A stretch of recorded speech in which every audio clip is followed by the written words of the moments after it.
అన్నం మనం పెట్టి అన్నం కానీ పెట్టామంటే ఏం చేయగలం? చాలని అనిపించగలం మనం. ఇంకేం పెట్టినా చాలా అనిపించలే ఉండాలి. చీరలు ఇస్తే ఇంతకన్నా 10,000 చీర ఉంటే ఇస్తే బాగుండు అనిపిస్తుంది. ప్యాంట్ అయితే కొంచెం ఇంతకన్నా డీసెంట్ గా ఏదైనా మంచి సఫారీ సూట్ ఇస్తే బాగుండు అని అనిపిస్తుంది. బంగారం ఇస్తే రవల్ నెక్లెస్ ఇచ్చారు, చెవులు కమ్మలు ఇస్తే బాగుండు, కిరీటం ఇస్తే బాగుండు అని అనిపిస్తుంది. ఇంకెండ ఉండదు అన్నమాట. ఇంకేదైనా సరే మీరు ప్రపంచంలో తిండి పెట్టి కూర్చోబెట్టి తిండిన తర్వాత తిను అన్నాడు, చాలా అంటాడు.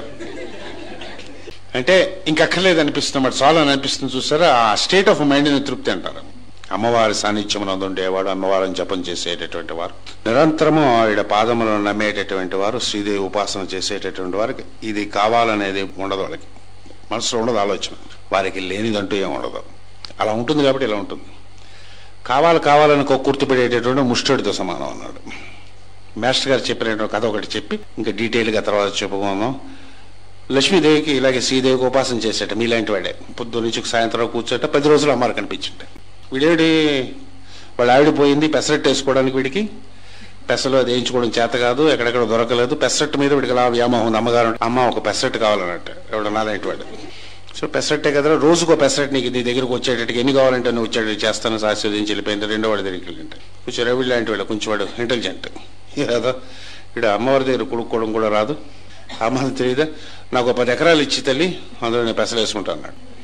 మరి అసలు రోజు పెసరట్టు కొనుక్కోవడం మనమే వేసుకోవచ్చు కదా, ఎన్ని పెసలు కావాలని వస్తాయండి. అంటే చాలా ఇంటెలిజెంట్ అనుకున్నాడు.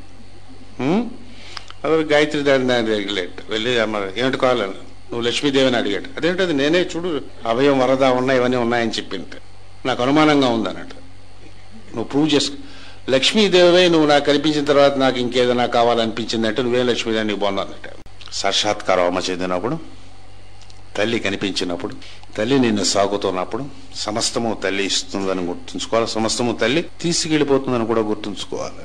చిన్న చిన్న బాధలు పోతున్నప్పుడు అనిపించవచ్చు, కానీ అంతా అమ్మవారి యొక్క కరుణలో ఉంటుంది. ఎందుకు ఇస్తుంది అన్నది ఆవిడ ఇష్టంలో ఉంటుంది, ఎందుకు తీసుకెళ్తుందని కూడా ఆవిడ ఇష్టంలో ఉంటుంది. ఇది కావాలనేటటువంటి ఏమిటంటారు దాన్ని, దారిద్ర్యం అంటారు. లక్షల కోట్ల రూపాయలు బ్యాంకులో ఉండొచ్చు, ఇంకా కావాలనుకునేటటువంటి వాడు వాడికంటే దరిద్రుడు ఎవడో ఉండడం, దాన్ని దారిద్ర్యం అంటారు. కక్కుర్తి దారిద్ర్యం కావాలనుకోవడం అవన్నమాట ఉండవన్నారు. నిరంతరం ఉపాసించి ఉన్నదాంతో తృప్తి చెందుతారు. ఈ రోజు కంటే రేపు బాగుండాలని ప్రయత్నం కంపల్సరీగా చేస్తారు. అమ్మవారి అనుగ్రహం వల్ల ఉన్నదాంతో సంతృప్తి చెంది ఉంటారు. మనస్సు ఎందు నిత్యమైనటువంటి తృప్తి ఉంటుంది. అమ్మవారిని తెలిస్తే తృప్తి తృప్తాం తర్పయంతి పద్మే స్థితాం పద్మవర్ణాం తామిహోపయేశ్రియం. పద్మే స్థితాం అంటే పద్మమూల యందు ఎప్పుడు ఉంటూ ఉంటాడు. ఇంకెక్కడ ఏ పూలు దొరకకుండా అదేంటి అందులో ఉంటుందన్నది. పద్మాలే ఎందుకు చెప్తుంటారు, గడిగిడికి పద్మాలే అంటుంటారు. పద్మంలోనే ఆవిడ ఎందుకు కూర్చోవాలి, ఎందుకు ప్రతివాడు బ్రహ్మ పద్మంలోనే ఉంటాడు, ఎక్కడ చూసిన పద్మాలు ఎందుకు వస్తాయి. పద్మే స్థితాం అంటే పద్మముల యందు ఉన్నదానిని, పద్మవర్ణం అంటే పద్మమూలి యొక్క తమ్మి పువ్వు యొక్క రంగు కలదాన్ని. పద్మం అంటే ఇంకొక అర్థం కూడా ఉంది, పదముల శోభతో రంగులు కలదానని కూడా పెద్దలు చెప్తారు. తాం శ్రియం ఏమిటి పద్మాలని, పద్మము యొక్క చెట్టు సీడ్ కానీ మనం తీసుకుంటే ఆ విత్తనం నందు పద్మం ఏం జరగబోతున్నదో అంటే పుట్టిన తర్వాత ఏమవుతుందని కథ అంతా కూడా విత్తనంలో ఉంటుంది. మర్రి చెట్లు వాటిలో అంత విత్తనం కథ అంతా ఉండదు. అంటే ఏదైతే తను పుట్టబోయి ఎలాగైతే పెరగబోతున్నాదో దాని కథ అంతా కూడా శాంపుల్ కింద ఒక్క పద్మంలో ఉంటుంది. మొక్క కాని వేస్తే ఎక్కడ ఉంటుంది, బురదలో కంపల్సరీగా పద్మాన్ని వేయాలి. నీళ్ళలోంచి పైకి వచ్చి ఆకాశంలో పువ్వునిస్తుంది. స్థూల సూక్ష్మ లోకములకు సంబంధించినటువంటి మనం 3 లోకములలో మినిమం ఉంటాం. భూవసు అని చెప్పుకుంటాం. భౌతికమైనటువంటి లోకం బురద, అక్కడి నుంచి ఆవేశకావేశములు శక్తి ఇవన్నీ ఉండేటటువంటి నీళ్లు, పైన ఆకాశమునందు ప్రజ్ఞ ఉంటుంది. ప్రజ్ఞ ద్రవ్యము మధ్యన శక్తి ఉంటుంది. అమ్మవారు అనేటటువంటి శక్తి స్వరూపుడై ఉంటుంది. అయ్యవారు ప్రజ్ఞాస్వరూపుడై ఉంటారు. మనం కింద లోకంలో వెళ్ళదని చూస్తూ ఉంటాం. అంచేత అమ్మవారు శక్తి స్వరూపుడు ఎప్పుడు కూడా ప్రజ్ఞని ఎప్పుడు పొందడం కోసం ట్రై చేస్తూ ఉంటుంది. మనలో తంత్రమునందు చెప్పబడినట్టుగా షట్చక్రములు సహస్రాలమని ఉంటాయని మీ అందరికీ తెలుసు. 6 చక్రాలు ఉంటాయి. ఈ చక్రములకు సంబంధించిన బొమ్మలు, వాటిలో ఉండే అక్షరములు ఏ రకంగా ఉంటాయి, వీటన్నిటి మీద కొన్ని వందల వేల పుస్తకాలు ఉన్నాయి, మీరు చదువుకోవచ్చు, నేను చెప్పక్కర్లేదు. ఏ బీజాక్షరములు జపించటం వల్ల ఏ చక్రములు ఉద్భూతం అవుతాయి, వాటికి ఎటువంటి రంగులను మెడిటేట్ చేయాలి, ఎటువంటి సౌండ్స్ని మెడిటేట్ చేయాలి, చాలా పుస్తకాలు, చక్రాస్ అనేటువంటి బోర్డు పుస్తకాలు ఉంటాయి. మామూలుగా ఈ హఠయోగంలో ఉండేటటువంటి వాళ్ళు ఈ చక్రాల గురించి బోర్డు చెప్తారు. అయితే ఏంటి ఈ చక్రాలని, ఏ లోకంలో ఉంటాయంటే అవి ఈథరిక్ ప్లేన్ అని చెప్పవచ్చు ఇంగ్లీష్లో. అంటే శక్తిమయమైనటువంటి లోకమనందు ఉంటాయి. హోమియోపతి వాళ్ళు వైటల్ ప్లేన్ అని పేరుతో పిలుస్తుంది. ఈ ప్లేన్లో ఉండేటువంటి చక్రముల యందు మనం ఉంటాం. చక్రముల ద్వారా మన వ్యాపారం జరుగుతుంది. కింద ఉండేటువంటి మూలాధార చక్రం ద్వారా మన దేశమునందు ఉండేటువంటి భౌతిక పదార్థం యొక్క సంయమనం ఏర్పடும். మణిపూరకము ద్వారా నీరు, రక్త ప్రసారము, వీటికి సంబంధించిన యాక్టివిటీ అంటూ కూడా ఆ చక్రము కంట్రోల్ చేస్తూ ఉంటుంది. స్వాదిష్టానము ద్వారా మనలో ఉండేటువంటి వేడిమి, ఫీవర్ రావటం, తగ్గడం, చలవలు కమ్మీకుండా ఉండడం, ఈ కథ అంతా కూడా అగ్నికి సంబంధించిందంతా కూడా స్వాదిష్టానం అని చెప్తుంది. వాయువు ప్రసారము, పల్సేషను, గాలి పీల్చడం, వదలడం, గుండె కొట్టుకోవటం, ఊపిరితిత్తులు ఆడటం అనేటటువంటిది హృదయం దగ్గర ఉండేటటువంటి అనాహత చక్రం అనేటువంటి రూల్ చేస్తున్న పెద్దలు చెప్తారు.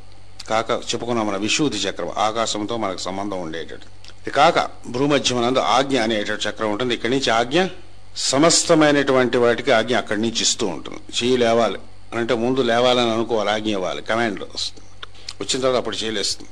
ఇచ్చినా సరే పని చేయకుండా ఉండాలని పెరాలిసిస్ అంటారు. అంటే అప్పుడు ఇస్తారు, కమాండ్ ఇస్తాడు కానీ లేవదనమాట. కమాండ్ సెంటర్కి ఇక్కడికి మధ్యన లింక్ కట్ అయిపోతే పెరాలిసిస్ అంటారు.